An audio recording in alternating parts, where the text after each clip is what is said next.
मेहता का उल्टा चश्मा।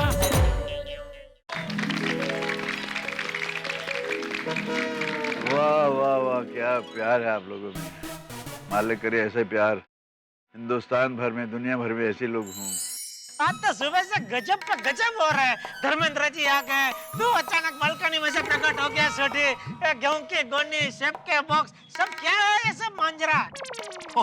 ओ जेठा प्रकाश में बहुत बड़ा सीक्रेट है, और वो सीक्रेट क्या है धर्मपा जी खुद बताएंगे। अच्छा, मैं बताता हूँ, ये बड़ा इमोशनल सीक्रेट है। सस्पेंस नहीं है इसमें, कोई डर भय नहीं है, बड़ा खुशी वाला है। दरअसल हुआ ये कि कल मेरे घर पे 3 सरदार ट्रक लेके आ गए गेहूं का, और उसमें पूछा पता कि ये हमको ये एड्रेस नहीं मिल रहा गोकुल धाम सोसाइटी का। मैंने कहा फिल्म सिटी के पास चले जाओ, वहाँ है। अरे वही 3 ट्रक जिनमें मैंने आप सबके लिए गेहूं और सेब भेजे थे। Thank you thank you. अच्छा मतलब ये गेहूं के गोनी, सेब सब तुमने भेजे? और नहीं तो क्या जेठा भरा। लेकिन उसमें तो तुम्हारे नाम की भी गोनी निकली है। अरे जेठा भरा, अरे मैं भी तो रोटी शोटी खाता हूँ। सही बात है, सही बात। रोशन भाभी अब तो छुपी रुस्तम निकला। अरे सोडी, तूने मेरे नाम की सिर्फ पाव को नहीं भेजी? हाँ अरे पोपटलाल, धर्मेंद्र जी के सामने कहीं से पूछ रहे हो, तो बाद में पूछो ना। मत करते पोपटलाल। ये डिब्बा का डिब्बा ही रहेगा। सॉरी धर्मेंद्र जी, आप कुछ कह रहे थे। और उसके बाद मेरे मन में आया, यार मैं जाकर इन लोगों से क्यों नहीं मिल लेता। तो ये एक बहाना बनाया है आप सबसे मिलने का। गेहूं वेहूं, ये ट्रक व्रक, ये पुलिस की जीप और ये वो सब, nothing. It was my love for you all. Thank you, thank you, thank you. हाँ, और फिर धर्मेंद्र पाजी से मेरी बात हुई और हमने ये प्लान बनाया। वाह धर्मेंद्र पाजी, वो आपने तो मेरी लाइफ सेट कर दी। Thank you very much. पर हम तो यमला पगला दीवाना हो गए। आप लोग एग्जाम्पल हैं। हिंदू मुस्लिम सिख ईसाई सब भाई इस तरह से रहते हो। मेरा तो मन इतना खुश हुआ कि मैं रोज दुआ करता हूँ कि सारे भारत में, सारी दुनिया में इस तरह की सोसाइटियाँ हों, और ये जो धरती है यही जन्नत बन जाएगी। खुश रहो, बहुत सा प्यार, बहुत सी दुआएं आप सबको। मौका मिला यमला पगला के बाद फिर आता हूँ मिलने। Okay, God bless you, love you. क्या सरप्राइज दिया है सर आपने। और एक्चुअली मेरे ख्याल से हमारे गोकुल धाम के निवासी मेरे इस बात से इत्तेफाक रखेंगे कि गोकुल धाम में आज तक इससे बड़ा सरप्राइज कोई नहीं हुआ। सुपरस्टार धर्म जी खुद, दी धर्मेंद्र हमारे बीच में आए। देखिए दोस्तों, सर मैं लेखक हूं, लेकिन यकीन मानिए आपकी तारीफ के लिए मेरे पास भी अल्फाज नहीं है। क्या बात है सर, 275 से ज्यादा फिल्में, इतने सारे अवार्ड्स, करोड़ों फैंस। मतलब धर्मेंद्र की फिल्म रिलीज होना मतलब हिट होने की गारंटी। क्या बात है सर, इतना प्यार पाया है आपने। सर 1960 से लेके 2013, इतने लंबे समय से सर आप दिलों पे राज कर रहे हैं। सिनेमा को 100 साल हो गए, उसमें से 52 साल आपने इंडस्ट्री को दिए सर। 52 ईयर्स से काम कर रहे हैं। 52 साल हो गए मुझे इंडस्ट्री में। अरे मैं तो समझता था मैं अभी 27 साल का हूँ यार। हाँ भाई 52 साल हो गए, लेकिन यूं लम्हों की तरह गुजर गए। पता भी नहीं चला ये 52 साल कैसे गुजरे। आज भी वही हौसला है, वही हिम्मत है, वही जंग की वो भड़ास दिल में भरी हुई है। चलता रहूंगा जब तक आपका प्यार दुआएं मिलती रहेंगी। बाकी मैं क्यों हूँ, क्या हूँ, वो मैं एक शेर सुना देता हूँ कि मौका दिया मुकद्दर ने, मौका दिया मुकद्दर ने, दिल दिमाग एक हुए, नेकी भी साथ हुई मेहनत और मशक्कत के, मंजिलें तय होती गईं और हम सुरखरू हुए। क्या बात है। धर्मेंद्र जी, आप तो 27 साल के हैं, लेकिन हमें भी तो ये राज की बात बताइए कि हम सब 27 के कैसे बने रहे। हाँ, इस नुस्खे में बहुत सी बातें आती हैं। पहली तो आती है to be little bit romantic, थोड़ा रोमांस होना चाहिए। क्यों जेठालाल? हाँ हाँ, हाँ, इसीलिए देखो जेठालाल कभी भी जवान, ये 26 का लगता है। मैं तो धन्य धन्य हो गया। धर्मेंद्र जी खुद मेरे बारे में ऐसा बोल रहे, साक्षात इधर मेरे सामने। भगवान। नेक बन के रहो, कसरत करो, मेहनत करो, किसी को दुखी मत करो, केयर करो एक दूसरे की, प्यार दो एक दूसरे को। वो अपने आप ही आपकी आत्मा इतनी अच्छी रहेगी कि आप लगेगा आपके चेहरे पे आ जाएगा, जो आपकी अच्छाइयाँ हैं आपके फेस पे आ जाएंगी। अच्छे बन के जियो। हाँ अय्यर भाई सुना? बिल्कुल सही कहा सर आपने, बहुत सिखाया आज हमें। आपने जो कुछ कहा अगर हम उस पर थोड़ा सा भी अमल कर लेंगे तो शायद जिंदगी में कुछ कर लेंगे, वरना धर्मेंद्र बनना तो सर शायद करोड़ों लोगों का सपना हो सकता है। क्या बात है सर, किसी के पास शब्द नहीं है आपके काम की प्रशंसा करने के लिए, आपके अवार्ड्स की प्रशंसा करने की, और सबसे बड़ी चीज आपकी नेकी की प्रशंसा करने के लिए। सचमुच आप बहुत बड़े कलाकार ही नहीं, बहुत बड़े इंसान है सर। क्या बात है। मैं दिल से दुआ करता हूं कि तारक मेहता का उल्टा चश्मा कभी सीधा ना हो, इसकी पॉपुलैरिटी ऐसे ही बनी रहे, बढ़ती रहे और ये साल हा साल चलता रहे, आप सबका मनोरंजन करता रहे। मेरी बहुत सी दुआएं हैं इससे जुड़े हुए हर इंसान के लिए, और आप तो यकीनन मुझे प्यार देंगे ही, आप तो मेरे अपने हैं ना, अपने तो अपने होते हैं। जीते रहो, खुश रहो। अरे आसिफ भाई, आइए आसिफ भाई आए हैं। सर ये एक minute.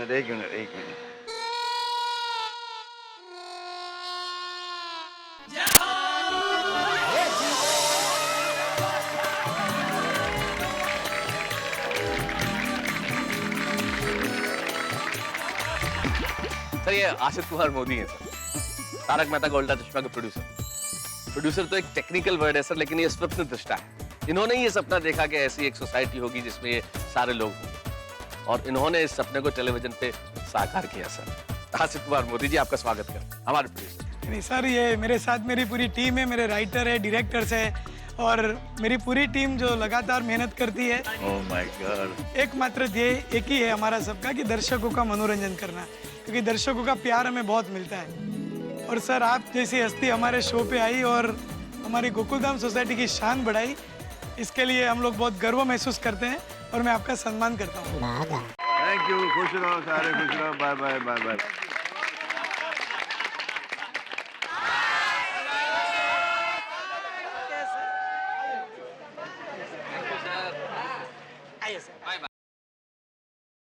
Bye bye bye bye bye. चलो ओके ओके।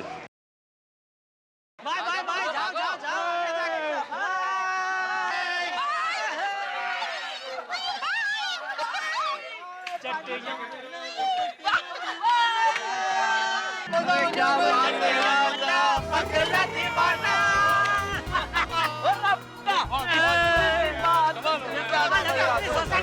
धर्मेंद्र जी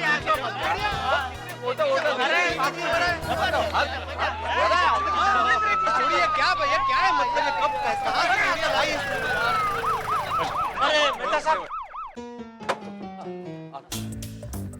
आइए सर। हाँ? तो मैंने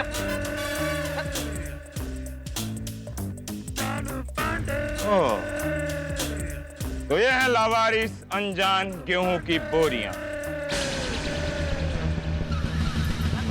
हाँ,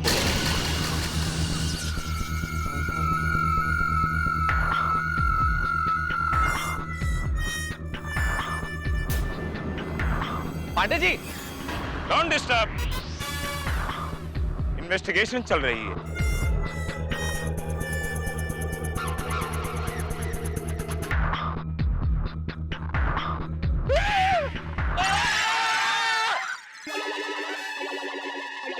रिलैक्स, पुलिस इज हियर। हाँ हम क्यों डर रहे हैं? Police is there.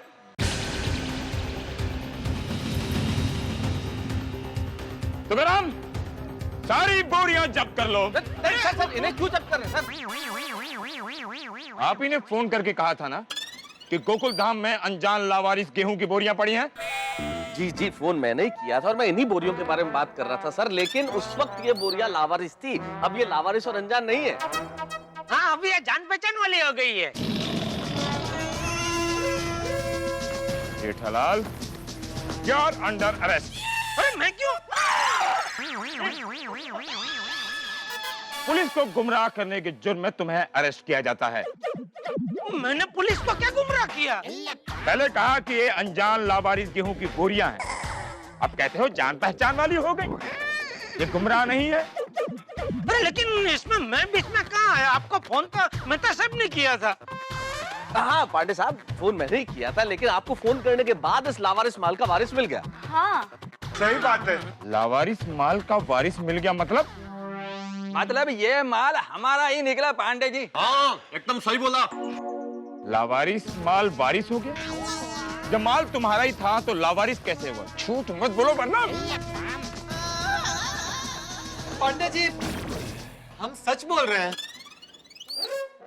आपकी तारीफ? पत्रकार पोपटलाल। आपसे हमने पूछा कि झूठ क्या है और सच क्या है। नहीं पर जान न पहचान बन गए मेहमान। बनाओ आपको सरकारी मेहमान। नहीं पंडित जी नहीं। Jethalal, now tell me in detail, ये सब क्या लफड़ा है? तुम तो जानते हो कि हमारा नाम है इंस्पेक्टर चालू पांडे। झूठ बोलोगे तो पड़ेंगे टंडे। नहीं जी जी जी चालू जी पांडे जी जरूर जरूर, मैं जो कुछ कहूंगा, सच के अलावा कुछ नहीं कहूंगा। ओके। दरअसल हुआ यूं कि हमारा जो रोशन सिंह सोढ़ी है, उसने पंजाब से हम सबके लिए 3 ट्रक भर के गेहूं और कुछ सेब वगैरह इधर भेजा। वो हाँ जी, लेकिन उसने ये बात हम लोगों से छुपाई। अबे हमसे तो ये बात उसने छुपाई, लेकिन धर्मेंद्र जी से ये बात छुप नहीं सकी। तो धर्मेंद्र जी ने क्या किया, वो ट्रक के ड्राइवरों के साथ मिलके एक नई बात बनी और वो बात हम सबसे छिपाई। और शुरू हुआ एक नया खेल। वो 3 ट्रक ड्राइवर 3 ट्रक लेके यहाँ आए, 3 ट्रक यहाँ पार्क किया, 2 ड्राइवर लोग नाश्ता करने चले गए और एक ड्राइवर ट्रक के नीचे सो गया। अभी हम जब गया तो हमको तो पता ही नहीं कि ये ट्रक किसके है, क्या है, कौन इधर लेके आया है, और हम लोग ढूंढने लगे ड्राइवर किधर है, ड्राइवर मिले ही नहीं। इतने में बापूजी की नजर पड़ी ट्रक के नीचे एक और ड्राइवर सो रहा था। तो उसको जाके हमने जगाने की कोशिश की, वो उठ ही नहीं रहा था, पानी डाला वो किया सब, लेकिन उठ ही नहीं रहा था। अभी पता कैसे चले कि कौन है क्या है? फिर इतने में 2 ट्रक जो नाश्ता करने गए थे, और ड्राइवर लोग आ गए और फिर उनसे पूछा हमने कि भाई ये क्या है माजरा पूरा। तो उन्होंने बोला कि भाई देखो हमको मालूम नहीं किसने भेजा है, एक चिट्ठी है हमारे पास, इसमें वो नाम है भेजने वाले का, ये देख लो। चिट्ठी खोली तो उसमें नाम क्या निकला, जट यमला पगला दीवाना। मैंने बोला जट यमला पगला दीवाना तो पूरा हिंदुस्तान में एक ही है, हमारा धर्मेंद्र जी। लेकिन ये लोग कोई मेरी बात मानने को तैयार ही नहीं। मैं बोला ठीक है भाई, नहीं मानिए मत मानो। इतने में ये 2 ट्रक ड्राइवर बोलने लगा कि भाई चलो अपना अपना ये जो माल सामान है खाली करो ट्रक में से, हमको ट्रक लेकर जाना है। अभी हम भी परेशान हो गए थे, सुबह से 3 ट्रक पूरा कंपाउंड में इधर ये जाम हो गए थे। तो बोला कि चलो भाई सामान उतार लेते हैं, फिर सोचते हैं किसका माल है, क्या है, किसने भेजा है। तो वो लोग ट्रक लेके चले गए। फिर अचानक दया के दिमाग में शक पैदा हुआ। उसने बोला कि मान लो ये गेहूं की जो गुणी है उसके अंदर से कुछ चोरी का माल निकला था, हम डर गए सब। तो बोला हाँ बात बराबर है इसकी, तो क्या करे। फिर ऐसा एक सबका विचार है कि चलो पुलिस को बोल देते हैं, भाई जो है पुलिस आके जो करना करेगी। इसलिए मेहता साहब ने आपको फोन किया और आपको फोन किया। उसके बाद क्या हुआ, धर्मेंद्र जी आ गए और जैसे धर्मेंद्र जी आ गए अचानक ही हमारा छोटी अपने घर में से प्रकट हुआ। वो आया, सब भांगड़ा करने वाले आए, वो नाचे कूदे, उसमें सब सारा ये पता चला कि पूरा माजरा क्या है। ये सोडी ने ट्रक भेजा है, ये है वो है। धर्मेंद्र जी ने सबके साथ मिलके ये पूरा एक नाटक रचा और वो सब फिर बाद में पता चला। एक बात कहूं जेठालाल? जरूर जरूर। माँ कसम, अपनी जिंदगी में इतना लंबा सच हमने कभी नहीं सुना। Thank you. अच्छा, तो ये जट यमला पगला दीवाना और धर्मेंद्र कहाँ छुपे बैठे हैं 5 लोग?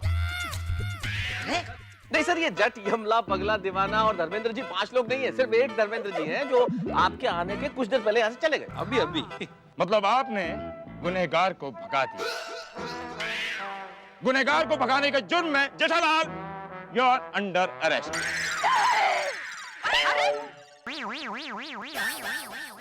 अरे मैं क्यों, मैंने तो आपको फोन भी नहीं किया था चालू जी, पांडे जी। क्यों नहीं किया? अरे लेकिन मेरा फोन तो घर पे है ना। हिरासत से बचने के लिए इनसे भी फोन तुम ही ने करवाया। हाँ, यू आर अंडर अरेस्ट। अरे मेहता साहब कुछ बोला भैया कितनी बार अरेस्ट करेंगे? असल में पांडे साहब, फोन मैंने जेठालाल के कहने पे नहीं किया था, चंपक चाचा ने मुझसे फोन करवाया था। हाँ, यू आर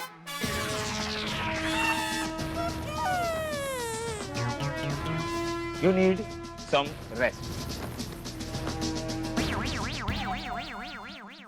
और पांडे साहब, जट यमला पगला दीवाना धर्मेंद्र जी मतलब कोई आप 5 लोग मत समझिए। धर्मेंद्र जी मतलब धर्मेंद्र जी, दी Dharmendra ji sir, He-Man, superstar Dharmendra ji sir, film star. एक मिनट मैं समझाता हूँ सर कौन से धर्मेंद्र जी। ये फोटो देखिए सर, ये वाले धर्मेंद्र जी। ये धर्मेंद्र जी? जी और क्या? ये वाले धर्मेंद्र जी गोकुलधाम सोसाइटी में आए थे? जी जी यही आए थे। हाँ, आपके साले की कसम। ओह, जो आप लोग इतनी देर से धर्मेंद्र धर्मेंद्र कह रहे थे, इन्हीं धर्मेंद्र जी के बारे में बात कर रहे थे? वही हमारे धर्म पाजी, सुपरस्टार। तो आप लोग उनका नाम धर्मेंद्र जी कह के नहीं पुकार सकते थे? You are under arrest Jethalal. मैंने क्या किया लेकिन? सॉरी टू से पांडे साहब, लेकिन हम तो इतनी देर से धर्मेंद्र जी ही बोल रहे थे। जी। आप ही इतनी देर से धर्मेंद्र धर्मेंद्र कह रहे थे। Oh, I am sorry. इनसे कहिए। पापा जी, I am sorry, I am really sorry. अच्छा तो गलती हो जाती है। गोरियों का रंग बताने के लिए आप मुझे फोन कर सकते हैं। जब धर्मेंद्र जी गोकुलधाम सोसाइटी में आए, आप फोन नहीं कर सकते थे? लेकिन सर, जब मैंने आपको फोन किया तब तक धर्मेंद्र साहब गोकुलधाम सोसाइटी में नहीं आए थे, उसके बाद आए। तो आने के बाद तो फोन कर सकते थे ना? सर, उनके आने के बाद तो हम सारे लोग इतने खुश हो गए, एक्साइटेड हो गए, उनसे हाथ मिलाने में, फोटो खिंचाने में इतने बिजी हो गए कि सर ध्यान नहीं रहा। जेठालाल, तुम तो फोन कर सकते थे ना? You are under arrest. अरे मैं कैसे आपको फोन कर सकता था चालू जी, पांडे जी, मेरा फोन घर पे है ना। तो इनके फोन से कर सकते थे ना? अकेले अकेले धर्मेंद्र जी से मिल लिया, हाथ भी मिलाया होगा, फोटो खिंचवाया होगा, डांस भी किया सर। डांस भी किया। इतना अच्छा मौका था धर्मेंद्र जी से मिलने का, तुम्हारी वजह से आज मैं धर्मेंद्र जी को नहीं मिल पाया। You are under arrest Jethalal. अरे इनको आज जेठा को अरेस्ट करना ही लगता है। नहीं तो क्या है? अरे पांडे बेटा, बाबूजी, तुम्हें अगर धर्मेंद्र जी से मिलना है तो जाओ, जल्दी जाओ। वो अभी यहाँ से गए हैं, ज्यादा दूर नहीं पहुँचोगे। जाओ। हाँ, नहीं।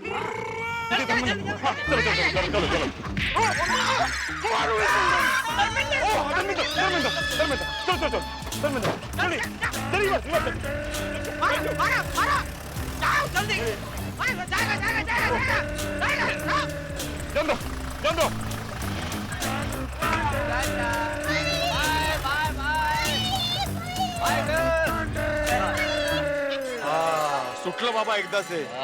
हाँ मी पण बाबा, मी पण। चालू जी, पांडे जी गए और मैं गिरफ्तार होने से बच गया भाई। चलो भाई चलो, अपने घर चलो। चाचा जी एक मिनट, भाई अब्दुल, अब तो ये बोरियां सबके घर पहुंचवा दे, 2-4 मजदूर ले आ ताकि सबके घरों में चली जाए। हाँ मेहता साहब, मैं आदमी को बंदोबस्त अभी कर देता हूँ।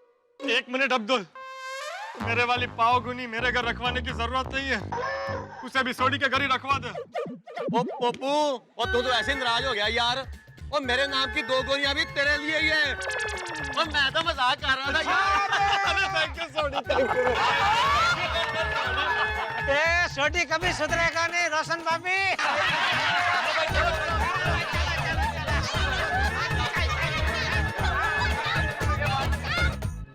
दोस्तों, गोकुलधाम सोसाइटी में तमाम गुत्थियां हंसी खुशी सुलझ गई है। ईश्वर का बहुत बहुत धन्यवाद। और धन्यवाद तो सुपरस्टार धर्मेंद्र साहब का भी कि उन्होंने अपना कीमती वक्त हमारी गोकुलधाम सोसाइटी में गुजारा। बहुत बहुत शुक्रिया धर्मेंद्र जी, और बहुत बहुत शुभकामनाएं यमला पगला दीवाना पार्ट 2 के लिए। और देखिए ना, धर्मेंद्र साहब तो आए ही गोकुलधाम सोसाइटी में, और हमारे मित्र रोशन सिंह सोडी और रोशन भाभी की धमाकेदार एंट्री हो गई गोकुलधाम सोसाइटी में। सारी सोसाइटी खुश है, और गोगी की खुशी का तो पार नहीं है।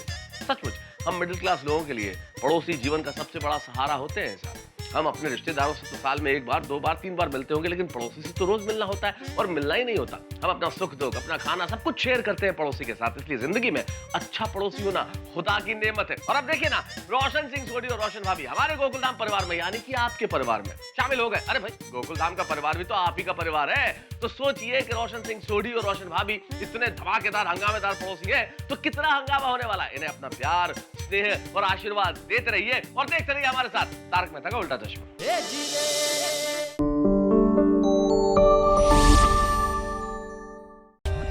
For more updates, subscribe to our channel, click the show links and enjoy watching the videos.